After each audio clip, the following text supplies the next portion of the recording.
Hi, my name is Father Louis Morrone. I'm the provincial for the Friars of the province of St. Albert the Great, and I'm coming to you from my office in the provincial office here in Chicago for this Friday of the 29th week of Ordinary Time. We have a very interesting gospel today. We have two stories back to back that are very different, but they have kind of the same message in many ways. So the first one is about reading the signs of the times. And the second one is about reconciling with an issue you might have with an opponent.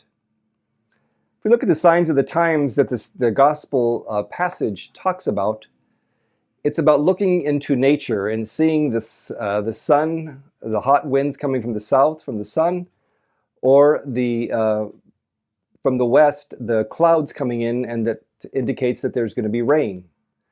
So it's pretty basic to look at those signs of the times. Well, if we fast forward to today, we have a lot of technological and meteorological advancements that we don't even have to look outside, and we know where the rain's going to happen or the wind's going to blow, even in a square mile or even in a block in the city.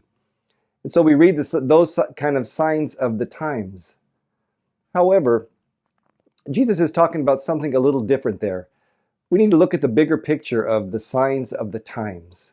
What are the signs of the times that we are looking at that sometimes we overlook and we don't put it into perspective according to our Christian faith? We look at our world that we live in and some of the signs of the times, especially during this election year, which we're coming very close to our election. We're seeing the signs of the times that indicate power and position and division. And Jesus is saying that's not what we are about.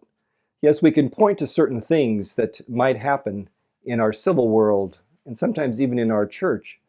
But Jesus is always calling us back to Him, to have faith in Him no matter what the signs of the times we see in our world. The signs of the time is who He is, who He was for His disciples way back when He walked this earth, who He is for us today. So we need to place our trust and our hope in Him. And that second story is about reconciling with an opponent. We all have disagreements with people, and Jesus is telling us, if you do have a disagreement, settle it amongst yourselves. Don't go to a third party where they're going to make a judgment that may not work well for either one of you.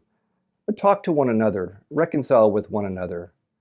We can always be in conflict with somebody, but if we really step back and look at our own hearts and the heart of Jesus, He's always calling us to reconciliation, to listening to one another. And so our message today is we read the signs of the times of our world here and now. We are reconciling with people all the time, but we have to do it with the heart of Jesus. He's always calling us to faith in Him and to truly be the heart that He calls us to be in His heart. So let us carry that with us during this next week. Have a good rest of your day. God bless you and have a good weekend.